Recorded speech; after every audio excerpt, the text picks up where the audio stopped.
Wis ah. Assalamualaikum warahmatullahi wabarakatuh. Kami dari kelompok 13 ingin presentasikan hasil kerja kelompok kami yaitu tentang lembaga keuangan Islam. Next.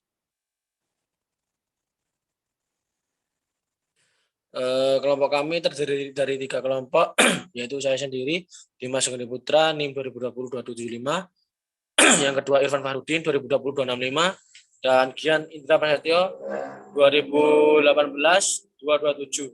Next. Lembaga keuangan syariah adalah sebuah lembaga keuangan yang prinsip operasinya berdasarkan pada prinsip-prinsip syariah Islamiyah. Operasional lembaga keuangan Islam harus menghindar dari riba, gharar, dan maisir. Hal-hal tersebut sangat diharamkan dan sudah diterangkan dalam Al-Quran dan Al-Hadis. Tujuan utama mendirikan lembaga keuangan Islam adalah untuk menunaikan perintah Allah dalam bidang ekonomi dan muamalah serta membebaskan masyarakat Islam dari kegiatannya yang dilarang oleh agama Islam. Untuk melaksanakan tugas ini serta menyelesaikan masalah yang menerapkan umat Islam hari ini bukanlah hanya menjadi tugas seseorang atau sebuah lembaga, tetapi merupakan tugas kewajiban setiap muslim menerapkan prinsip-prinsip Islam dalam berekonomi dan bermasyarakat sangat diperlukan untuk mengobati penyakit dalam dunia ekonomi dan sosial yang dihadapi oleh masyarakat.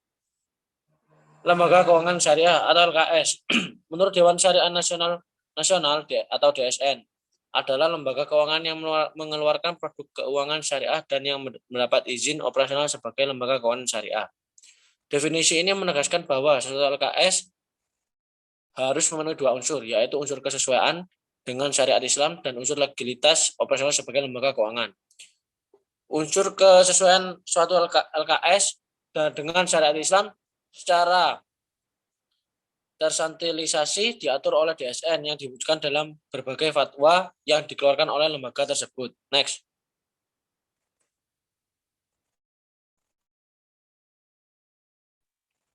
Perkembangan ekonomi syariah di Indonesia menunjukkan kemajuan yang patut disyukuri dan diapresiasi. Perkembangan tersebut tidak hanya dijumpai pada tataran wacana yang bersifat teoretik, normatif, namun sudah sampai pada tataran yang lebih praktis, aplikatif. Pada tataran wacana, kita menjumpai banyak pemikiran ekonomi syariah yang dikembangkan oleh para ahli. Kini kita merasakan betapa ekonomi syariah tidak hanya menjadi menara gading, melainkan sudah lebih membumi dan lebih aplikatif. Pemikiran fikih muamalah misalnya sudah mulai dikembangkan secara praktis sesuai dengan persoalan aktual kontemporer. Bahkan pemikiran fikih muamalah yang dikembangkan oleh para ulama telah diadaptasi sedemikian rupa dalam bentuk fatwa.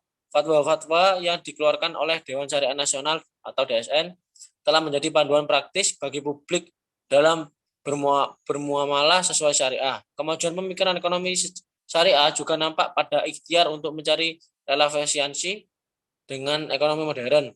Kini kita menjumpai banyak buku yang mengulas tentang relasi antara ekonomi modern dengan ekonomi syariah. Gagasan para pemikir ekonomi Islam dituangkan dalam konteks yang modernis. Misalnya adalah Abu Yusuf yang menggagas tentang pajak dan tanggung jawab pemerintah terhadap ekonomi. Selain itu juga gagasan Ibnu Taimiyah yang berbicara tentang kebijakan fiskal, terutama mengenai sumber penerimaan dan alokasi belanja keuangan negara. Kondisi ini makin menegaskan bahwa ekonomi syariah tidak hanya identik dengan bank syariah, melainkan juga mencakup ekonomi makro, ekonomi mikro, kebijakan moneter, kebijakan fiskal, pembiayaan publik sampai dengan ekonomi pembangunan. Sedangkan pada tataran praktis, perkembangan lembaga keuangan publik syariah mengalami perkembangan yang cukup pesat pada sektor perbankan. Misalnya, hingga Oktober 2018, jumlah bank umum syariah mencapai 14 buah dengan total aset sebesar 292 miliar rupiah. Sedangkan bank umum konvensional yang membuka unit usaha syariah sebanyak 20 buah dengan total aset 149,97 miliar rupiah dan jumlah banyak pembiayaan rakyat syariah mencapai 168 buah, jumlah kantor sebanyak 450 buah. Next.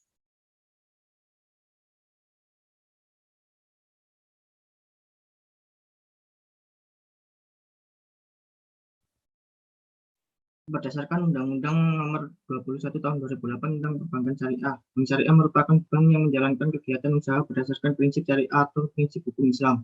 Prinsip syariah Islam yang dimaksud mencakup dengan prinsip keadilan dan keseimbangan, kemaslahatan, universalisme, serta tidak mengandung gharar, masyir, riba, zolim, dan objek yang haram, sebagaimana diatur dalam Fatwa Majelis Ulama Indonesia. Selain itu, Undang-Undang Perbankan Syariah juga memberi amanah kepada Bank Syariah untuk selalu menjalankan fungsi sosial sekaligus menjalankan fungsi seperti lembaga Baitul Mal. Lembaga Baitul Mal yaitu sebuah lembaga yang menerima dana berasal dari zakat, infak, sedekah, hibah, atau dana sosial lainnya dan menyalurkan kepada pengelola wakaf sesuai kehendak memberi wakaf. Baitul Mal Tamwil atau disebut dengan koperasi syariah merupakan lembaga keuangan syariah yang berfungsi untuk menghimpun dan menyalurkan dana kepada anggotanya dan biasanya beroperasi dalam skala mikro. Tujuannya, didirikan Baitul Mal Tamwil bertujuan untuk meningkatkan kualitas usaha ekonomi untuk kesejahteraan anggota pada khususnya dan masyarakat pada umumnya. Dibenarkan para anggota dan masyarakat menjadi sangat tergantung kepada BMT.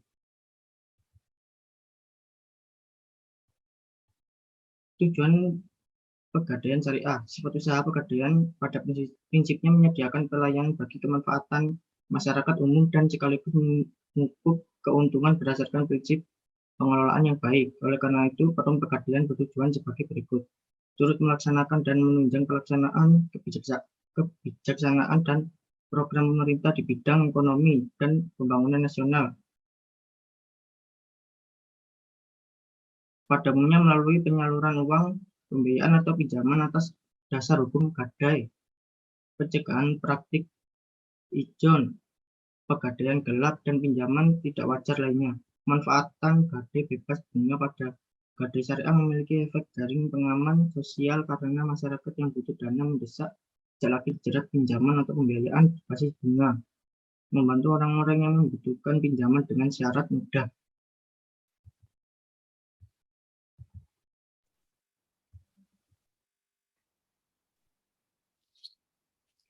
Tujuan BMT yaitu meningkatkan kualitas usaha ekonomi untuk mesejahterakan anggota pada khususnya dan masyarakat pada umumnya. Sebagai lembaga keuangan syariah, Baitul Mal wa Tamwil memiliki beberapa tujuan antara lain. Yang pertama, penghimpunan dan penyaluran dana. Dengan penyimpan uang di BMT, uang tersebut dapat ditingkatkan utilitasnya sehingga timbul unit surplus atau pihak yang memiliki dana berlebih dan unit defisit atau pihak yang berkurangan dana. Yang kedua, pencipta dan pemberi likuiditas dapat menciptakan alat pembayaran yang sah, mampu memberikan kemampuan untuk memenuhi kewajiban suatu lembaga atau perorangan. Yang ketiga, sumber pendapatan. BMT dapat menciptakan lapangan kerja dan memberi pendapatan kepada para pegawainya. Yang keempat, memberi informasi kepada masyarakat mengenai risiko, keuntungan, dan peluang yang ada pada lembaga tersebut. Yang kelima, sebagai satu lembaga keuangan mikro Islam yang dapat memberikan pembiayaan bagi usaha kecil, mikro, menengah, dan juga koperasi, dengan kelebihan tidak meminta jaminan yang memberatkan bagi UMKM tersebut. Dan itu jika dibandingkan dengan bank syariah, BMT lebih leluasa melakukan implementasi beragam akad syariah. BMT tidak terkendala oleh regulasi-regulasi yang belum tersedia sebagai mana yang dialami oleh bank syariah. Next. Asuransi syariah adalah sebuah sistem di mana para peserta saling menanggung risiko atau sharing of risk dengan menghibahkan sebagian atau seluruh kontribusi melalui dana tabaruk yang akan digunakan untuk membayar klaim atau jika terjadi musibah yang dialami oleh sebagian peserta. Peranan perusahaan di sini adalah sebagai pemegang amanah dalam mengelola dan menginvestasikan dana dari kontribusi peserta. Perusahaan bertindak sebagai pengelola operasional saja, bukan sebagai penanggung seperti pada asuransi konvensional. Next. Yang pertama, akad tabaruk digunakan di antara sesama peserta. Setiap peserta memberikan hibah berupa kontribusi atau premi melalui dana tabaruk yang akan digunakan untuk menolong peserta lain yang terkena musibah.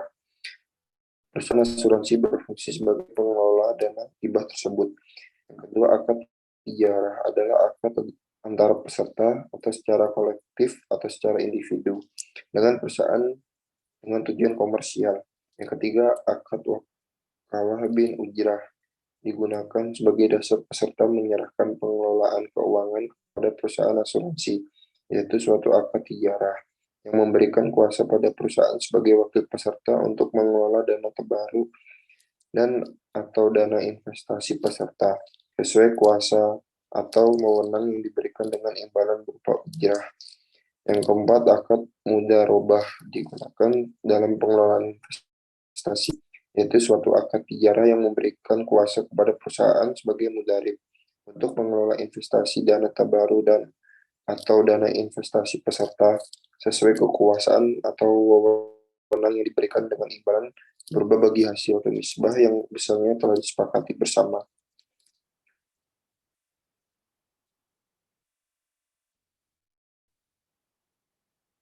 Sekian dan terima kasih.